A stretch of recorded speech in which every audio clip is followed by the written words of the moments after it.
മകളുടെ മരണത്തെക്കുറിച്ച് വ്യാജ പ്രചരണം നടത്തിയവർക്കെതിരെ നിയമപോരാട്ടവുമായി ഒരു പിതാവ്.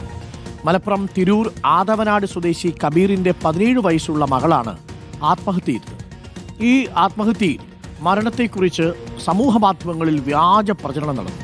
കുട്ടി പീഡനത്തിനിരയായെന്നും മറ്റൊരാളുമായിട്ടുള്ള ബന്ധത്തെ തുടർന്ന് കുട്ടി ഗർഭിണിയായെന്നും ഒക്കെ തരത്തിലുള്ള വ്യാജ പ്രചരണം സമൂഹ മാധ്യമങ്ങളിലൂടെ ചിലർ നടത്തി.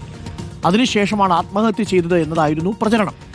എന്നാൽ അത്തരത്തിലൊന്നും ഉണ്ടായിട്ടില്ലെന്ന് തെളിയിക്കുന്ന പോസ്റ്റ്മോർട്ടം റിപ്പോർട്ട് ഉൾപ്പെടുത്തി പിതാവ് DGPക്ക് ഇപ്പോൾ പരാതി നൽകിയിട്ടുണ്ട്.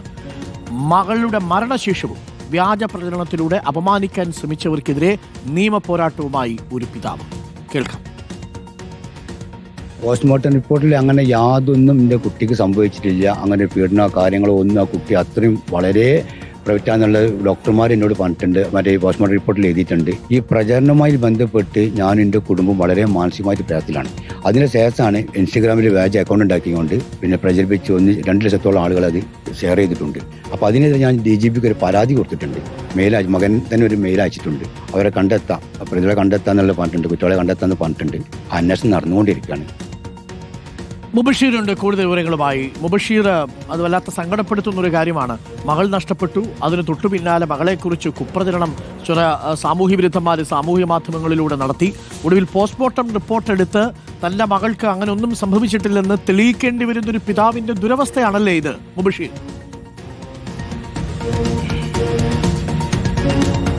തീർച്ചയായും പിതാവിന്റെ നിസ്സഹായ അവസ്ഥ എന്ന് തന്നെ പറയേണ്ടി വരും അരുൺകുമാർ. 1.5 മാസം മുൻപായിരുന്നു മലപ്പുറം തിരൂർ ആദവനാട് സ്വദേശിയായിട്ടുള്ള കബീറിന്റെ 17 വയസ്സുള്ള മകളെ വീട്ടിൽ മരിച്ച നിലയിൽ കാണപ്പെടുന്നത്. തൂങ്ങി മരിച്ച നിലയിലായിരുന്നു കാണപ്പെട്ടിരുന്നത്. ആശുപത്രിയിലേക്ക് ആ ഒരു ഘട്ടത്തിൽ എത്തിച്ചെങ്കിലും ജീവൻ രക്ഷിക്കാൻ സാധിച്ചിരുന്നില്ല.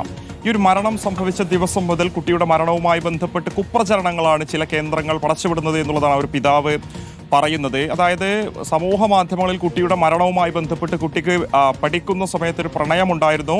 ആ പ്രണയത്തിൽ കുട്ടി ലൈംഗികമായി പീഡിപ്പിക്കപ്പെട്ടിട്ടുണ്ട്, ഗർഭിണിയായിട്ടുണ്ട്. അതിൻ്റെ മാനസിക വിഷമത്തിലാണ് കുട്ടി സൂയിസൈഡ് ചെയ്തത് എന്ന രീതിയിലുള്ള കുപ്രചരണം ചില കേന്ദ്രങ്ങൾ നടത്തി എന്നുള്ളതാണ് പിതാവ് പറയുന്നത്. അതിൻ്റെ സ്ക്രീൻഷോട്ട് ഉൾപ്പെടെ സമർപ്പിച്ചുകൊണ്ടാണ് DGPക്ക് പരാതി നൽകിയിരിക്കുന്നത്. ആ ഒരു ഘട്ടത്തിൽ തന്നെ പിതാവ് അടങ്ങുന്ന കുടുംബം പറഞ്ഞിരുന്നു അത്തരത്തിലുള്ള സംഭവങ്ങളൊന്നും തന്നെ ഉണ്ടായിട്ടില്ല. തങ്ങളുടെ കുട്ടി നല്ല രീതിയിൽ പഠിക്കുന്ന കുട്ടിയാണ്, അത്തരത്തിലുള്ള ബന്ധങ്ങളൊന്നും തന്നെ ഉണ്ടായിട്ടില്ല. അങ്ങനെ സംഭവങ്ങളുണ്ടെങ്കിൽ കുട്ടി വീട്ടിൽ തന്നെ പറയും എന്നൊക്കെ തന്നെ പിതാവ് കുടുംബത്തോടും നാട്ടുകാരോടൊക്കെ തന്നെ പറയുന്നുണ്ടെങ്കിലും ഈ സമൂഹ മാധ്യമങ്ങളിലൂടെ നടത്തുന്ന പ്രചാരണത്തിൽ ചില ആളുകൾ തെറ്റിദ്ധരിപ്പിക്കപ്പെട്ട് ഇവരെ വിളിക്കുന്നൊരു സാഹചര്യം ഉൾപ്പെടെയുണ്ടായി എന്നുള്ളതാണ്. ഏറ്റവും ഒടുവിൽ മഞ്ചേരി മെഡിക്കൽ കോളേജിൽ പൂർത്തിയായ പോസ്റ്റ്മോർട്ടം റിപ്പോർട്ട് പുറത്തു വന്നൊരു സാഹചര്യത്തിൽ അതിൽ അത്തരത്തിലുള്ള സംഭവങ്ങളൊന്നും ഉണ്ടായിട്ടില്ലെന്ന് അടിവരയിടുന്ന ആ പോസ്റ്റ്മോർട്ടം റിപ്പോർട്ട് ഉൾപ്പെടെ ചൂണ്ടിക്കാണിച്ചുകൊണ്ടാണ് പിതാവ് ഇത്തരമൊരു നിയമ പോരാട്ടം നടത്തുന്നത്. സംസ്ഥാന DGPക്ക് ഇതുമായി ബന്ധപ്പെട്ട ഒരു പരാതി നൽകിയിട്ടുണ്ട്. മുഖ്യമന്ത്രിക്ക് പരാതി നൽകുമെന്നുള്ളതാണ് പിതാവ് പറയുന്ന. അരുൺകുമാർ, നമ്മളിതിൽ മനസ്സിലാക്കേണ്ടത് സാധാരണഗതിയിൽ ഇത്തരം മരണവുമായി ബന്ധപ്പെട്ട് സമൂഹ മാധ്യമങ്ങളിലൊക്കെ തന്നെ ഇൻസ്റ്റഗ്രാം പോലെയുള്ള സോഷ്യൽ മീഡിയ പ്ലാറ്റ്ഫോമുകളിൽ ഫേക്ക് അക്കൗണ്ടുകളിൽ കുപ്രചരണം നടക്കാറുണ്ട്. പക്ഷേ ഇത് കുറെ കൂടി ഗൗരവ സ്വഭാവത്തിൽ ഗുരുതരമായ രീതിയിലുള്ള കുപ്രചാരണമായി പോയി എന്നുള്ളതാണ് ആ കുടുംബവും പറയുന്നത്. ആ പ്രചാരണങ്ങൾ കാണുമ്പോൾ നമുക്കും അത് തോന്നും എന്നുള്ളതാണ്. ഒരു ഭാഗത്ത് കുട്ടിയുടെ മരണവുമായി ബന്ധപ്പെട്ട് പോലീസിന്റെ അന്വേഷണം നടക്കുന്ന ആത്മഹത്യയുമായി ബന്ധപ്പെട്ട്, അതോടൊപ്പം തന്നെ ഈ പ്രചാരണം നടത്തിയവർക്കെതിരെ അന്വേഷണം വേണം, നടപടി വേണം എന്നുള്ളതാണ് പിതാവ് ആവശ്യപ്പെടുന്നത്. തീർച്ചയായിട്ടും ഒരൊറ്റ ഒരെണ്ണത്തിനെ വെറുതെ വിടാൻ പാടില്ല. ഇങ്ങനെ സ്വന്തം മകൾ നഷ്ടപ്പെട്ടു, അതിനുശേഷം മകളെക്കുറിച്ച് മോശമായിട്ട് ഈ പ്രചരണം ഉണ്ടാക്കുക. ചില മനുഷ്യർക്ക് ഇത് തന്നെയാണ് പണി കേട്ടു. ഒരു കുടുംബത്തെ എങ്ങനെ ബുദ്ധിമുട്ടിക്കാം? ആ അച്ഛൻ്റെ അവസ്ഥ അച്ഛന് മാത്രമല്ലേ അറിയൂ.